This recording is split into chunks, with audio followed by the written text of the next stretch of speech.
आज ये बाल संगत कैसे आ गई ऑफिस में? बहन जी, हम बाबूजी के बचपन के बारे में कुछ जानना चाहते हैं। अच्छा, ये तो बहुत अच्छी बात है। और आपसे अच्छा हमें उनके बारे में और कौन बता सकता है? इसलिए हम आपसे कुछ पूछने आए हैं। हाँ पूछो बेटे, क्या आपने जानना है? बाबूजी की फेवरेट जगह कौन सी थी और उन्हें खाने में क्या पसंद था? और बहन जी, उनकी फेवरेट डिश कौन सी थी? बाबा जी का व्यवहार आप सब बहनों के साथ कैसे था? बहन जी, जैसे हमने सुना है बाबा जी मसूरी में स्पोर्ट्स तो खेलते ही थे। So what was his favourite game and why was he so interested in sports?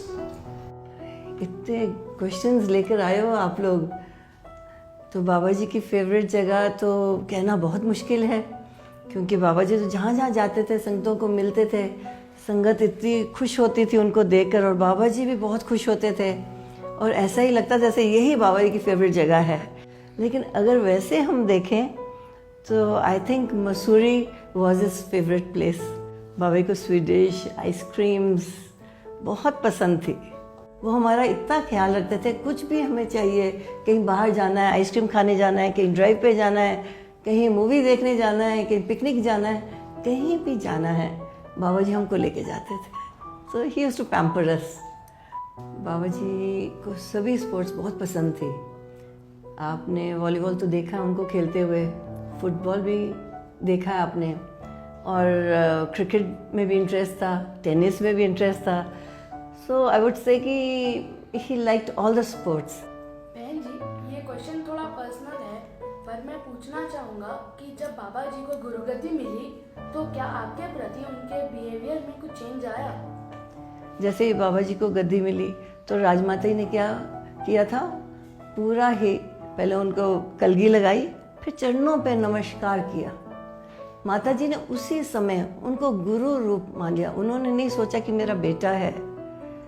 उसी तरह से हम बहनों के भी, हमारे भी दिल में उसी समय ये हो गया कि ये अब हमारे गुरु हैं, भाई नहीं। तो अब हम उनको वीर जी नहीं कहते थे, बाबा जी कहते थे। बहन जी, वैसे तो बाबा जी का पूरा जीवन ही इंस्पिरेशनल था, तो हम सब बाल संगत के बच्चों के लिए क्या आप एक छोटा सा इंस्पिरेशनल इंसिडेंट शेयर करना चाहेंगे?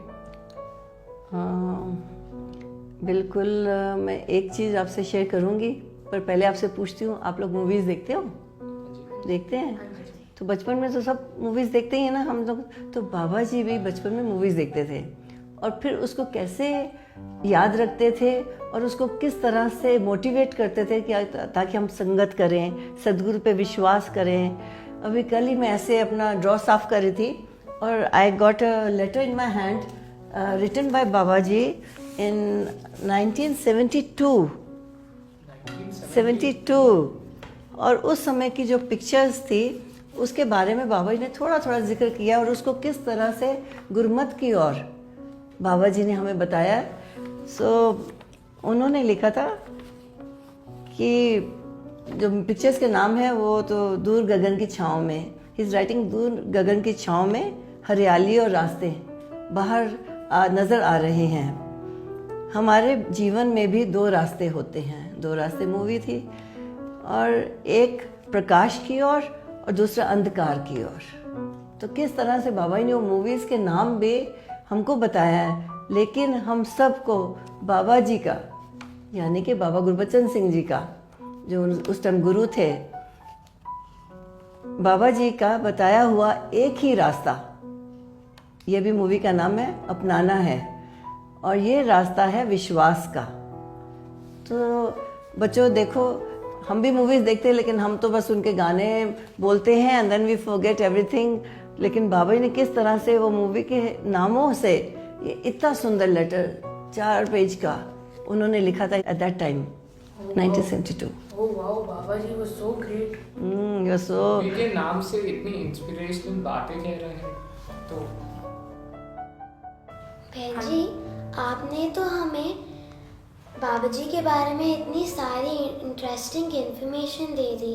बेटे दैट्स गुड, आपको मालूम होना चाहिए, है ना। आप संगत में आते हैं ना, तो आपको मिशन की हिस्ट्री मालूम होनी चाहिए कि जब बाबा हरदेव सिंह जी थे इस धरती पर, and you are the lucky ones कि आपने उनके दर्शन किए हैं, उनसे आशीर्वाद प्राप्त किया है, उनका प्यार लिया है, तो you should tell everyone, all your friends, and then otherwise when as you are growing old, so one day you all will get married and settle down, so you can tell your children also that we were there when Baba Hardev Singh was there and we took so many blessings from him.